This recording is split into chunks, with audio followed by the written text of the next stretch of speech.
नमस्कार, आप देख रहे हैं टाइम्स ऑफ महाराष्ट्र और मैं हूं आपके साथ मानवी ठाकुर। शुरुआत करते हैं आज की खास खबरों के साथ। ग्रामीण क्षेत्रों में वर्षा जल के समुचित नियोजन से बढ़ेगा भूजल स्तर। बावनकुले महाराष्ट्र भाजपा प्रदेश अध्यक्ष एवं राजस्व मंत्री चंद्रशेखर बावनकुले ने कहा कि वर्षा जल का संरक्षण केवल पर्यावरण की जरूरत नहीं बल्कि आने वाली पीढ़ियों के भविष्य का सवाल है। उन्होंने आह्वान किया है कि ग्राम पंचायतें, सरपंच और ग्रामीण जन मिलकर वर्षा जल के सही प्रबंधन में सक्रिय भागीदारी निभाएं। बावनकुले जी ने कहा कि मानसून के इस समय में वर्षा जल को रोककर भूजल स्तर बढ़ाना संभव है यदि स्थानीय स्तर पर योजना बनाकर जल संग्रहण किया जाए। उन्होंने सभी सरपंचों और पंचायत प्रतिनिधियों से आग्रह किया कि वे गांव में जल संरचनाएं तैयार करें, जैसे कि खेत, तालाब, स्टॉप डैम और रूफ वाटर हार्वेस्टिंग सिस्टम। इससे न केवल पीने के पानी की समस्या कम होगी बल्कि कृषि के लिए भी पर्याप्त जल उपलब्ध रहेगा। बावनकुले ने इसे जन भागीदारी का आंदोलन बताते हुए कहा, जब गाँव का हर व्यक्ति जल की एक एक बूंद बचाने का संकल्प लेगा तभी जल संकट से लड़ना संभव होगा।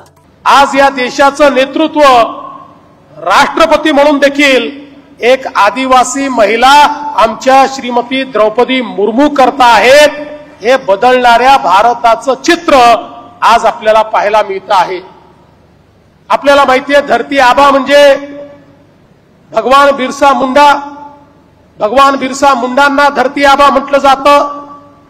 इंग्रजांच्या काळामध्ये इंग्रज आणि सावकारांनी मिळून ज्यावेळी आदिवासींचं जल, जमीन आणि जंगल लुटण्याचं काम सुरू केलं, मोठ्या प्रमाणात आदिवासींच्या जमिनी त्या ठिकाणी घेण्यात आल्या, जंगल ही त्या ठिकाणी जप्त करण्यात आली आणि आदिवासींना अधिकारांपासून वंचित करण्याचं काम झालं।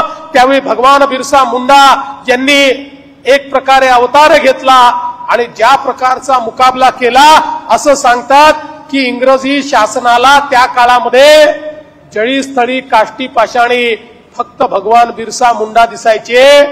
त्यांना समजायचंच नाही की एका वेळी हा व्यक्ती इतक्या ठिकाणी दिसतो कसा। पूर्णपणे इंग्रजी हुकुमतीला जेरीस आणून एक समांतर सरकार सामान्य माणसाचं, गरिबाचं आणि आदिवासीचं तयार करण्याचं काम त्या ठिकाणी भगवान बिरसा मुंडांनी केलं। आपल्या जीवनामध्ये केवळ 25 वर्ष भगवान बिरसा मुंडा जगले, पण इतक्या कमी वयामध्ये, तरुण वयामध्ये देखील त्यांनी एक अशा प्रकारचं परिवर्तन केलं की त्यातनं या देशामध्ये हजारो आदिवासी क्रांतिकारक तयार झाले आणि भारताच्या स्वातंत्र्याच्या लढ्यामध्ये या आदिवासी क्रांतिकारकांचं योगदान हे प्रचंड मोठं योगदान होतं। हे योगदानही आमच्या इतिहासाने लपवून ठेवलं होतं, पण प्रधानमंत्री मोदीजींनी स्वातंत्र्याच्या अमृत महोत्सवाच्या निमित्ताने सांगितलं, जेवढे आमचे जनजातीचे, आदिवासी समाजाचे, आमचे सगळे स्वातंत्र्य संग्राम सेनानी आहेत, ज्यांचा इतिहास शोधून काढा आणि प्रत्येक गावामध्ये त्यांचा इतिहास हा पुनरुज्जीवित झाला पाहिजे। अशा प्रकारचं काम आज या ठिकाणी झालं। सिर्फ 6,999 रुपए में पाइए branded i3 computer, 256 GB SSD का hard disk, 8 GB RAM, 19 inch की बेहतरीन स्क्रीन।